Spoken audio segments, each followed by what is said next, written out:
Welcome to Official Storytime with Miss Anna. Today we're going to be reading When the Schools Shut Down. A young girl's story of Virginia's lost generation and the Brown versus Board of Education of Topeka decision. Written by Yolanda Gladen as told to Dr. Tamara Pizzoli, illustrated by Keisha Morris. Let's see what the book is all about. A child who only learns at school is an uneducated child. West African proverb. The year Yolanda Gladen was born, the United States looked much different than it does today. The country's cars, clothes, land, and even laws reflected old ideas. Some were classic and others were simply cold. 1954, Virginia. Yet, in that same year, on May 5th, 1954, the United States Supreme Court unanimously decided that separating children in public schools based on the color of their skin was no longer legally allowed. They called it the Brown versus Board of Education of Topeka decision. The world seemed to be changing. Breaking news.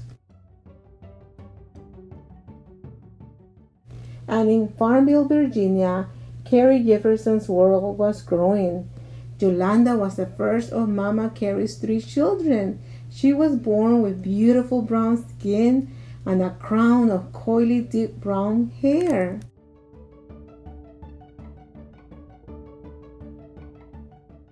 After Yolanda came her sister, Heldort, followed by a baby brother, Alexander. Growing up, Yolanda and her siblings knew not to mix too much in folks' business.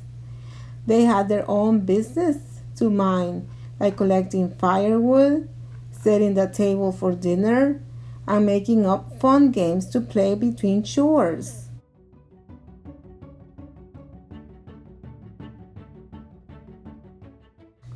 But every now and then, Yolanda will catch bits and pieces of her mama's conversations with her Aunt Dorothy and Uncle Tank. They talk about everything under the sun, recipes, religion, right and wrong. There was talk of love and of new laws.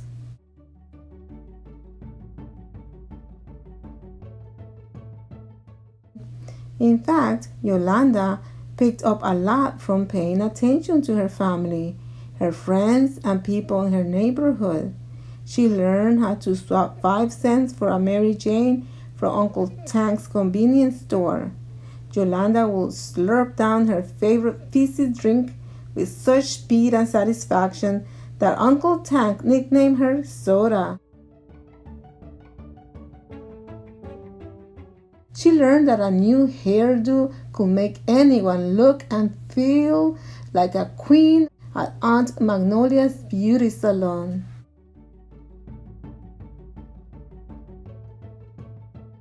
And every day at home, Yolanda learned from watching her mother sew her entire family's clothes by hand that it didn't take a lot of money to look and feel like $1 million.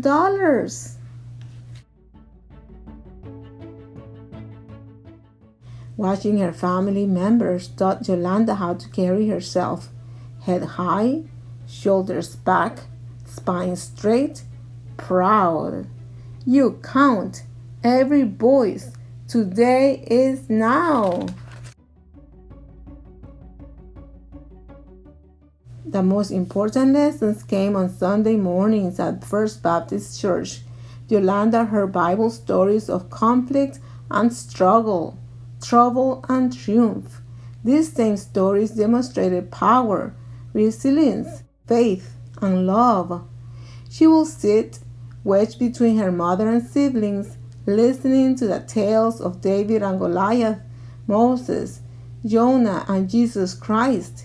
If Yolanda or her siblings fidgeted or whispered, Their mama will shoot a glare in their direction that needed no words at all.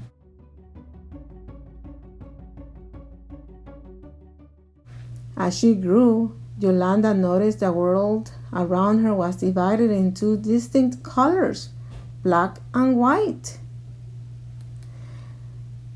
Late 1940s, early 1950s, Virginia. She knew from overhearing her mama, Uncle Tank, and Aunt Dorothy that sorting people based on color was nothing new in Farmville, and that how each of the two groups lived and learned was quite different indeed. When her mama was in school, the classrooms were cold enough to make one's teeth chatter. Books were used, tattered, and torn, and school buses ran late or not at all. 1951, Farmville, Prince Edward County. Mama and Aunt Dorothy, alone and several other high school students, had decided to boycott. They refused to attend classes until their voices were heard and their learning materials improved. Some people saw boycotts as nothing more than making mischief, but the students knew boycotting was necessary to make change.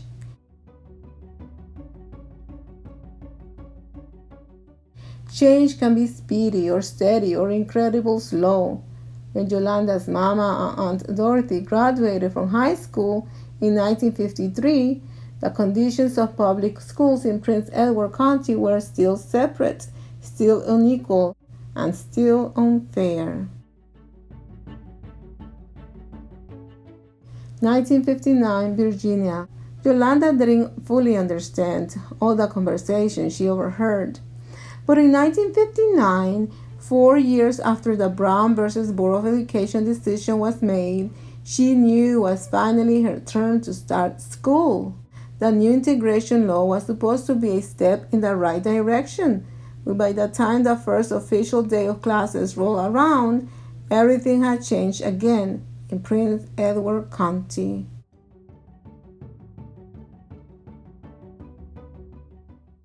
Close.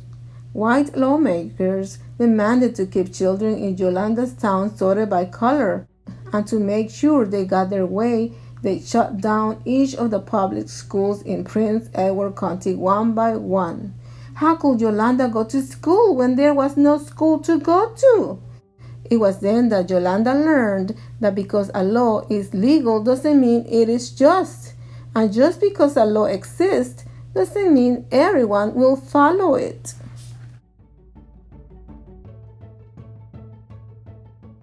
In reaction to the school's closings, some people hid the payment to protest.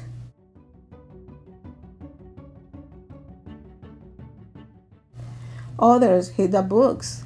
Black parents, teachers, and community members across the country railed together and created their own education system.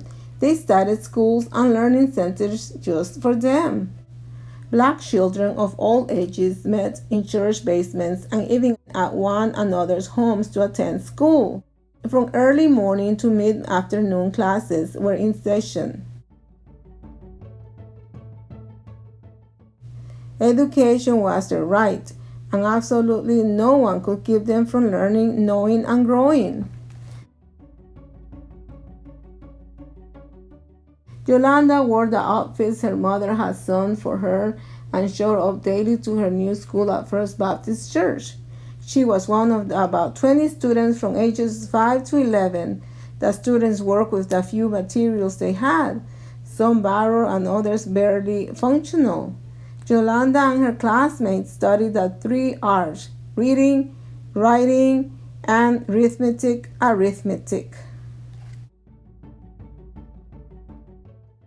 Her teacher, Mrs. Herndon, will say, "If you know your history, then you'll know where you are going." Mrs. Womack, another teacher, told her that the history of black people did not begin or end with Africans being slaves in America, and included a rich, vast, glorious past, present, and future. King, Queen, Aaron Douglas, Charles H. Turner, Margaret Collins, Edmonia Lewis, Williams H. Johnson, Jane C. Wright, Augusta Savage, Vivian Thomas, Marcus Garvey. The schools in Prince Edward County were completely closed for 5 full years, but each school day, classes were underway at the community created black schools. A breakthrough finally came in 1964, the same year Yolanda turned 10 years old. The Supreme Court ruled the school shutdown unconstitutional and demanded that all schools be reopened to all students.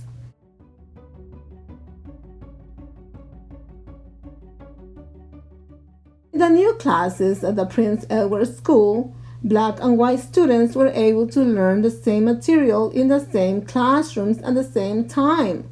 Yolanda, who had been educated by her family, her church, and her community, passed each school exam with flying colors and was among the highest achieving students in her class. With the knowledge that opportunities to grow are all around and school can take place anywhere, Yolanda became a lifelong lover of learning, and she still stands with head high, shoulders back, spine straight, proud. That was the end of the book. This seems to be based on a true story. Looks like it's a little biography. I'll see you next time. Take care. Bye. Remember, work to accomplish your dreams. I'll see you next time. Bye.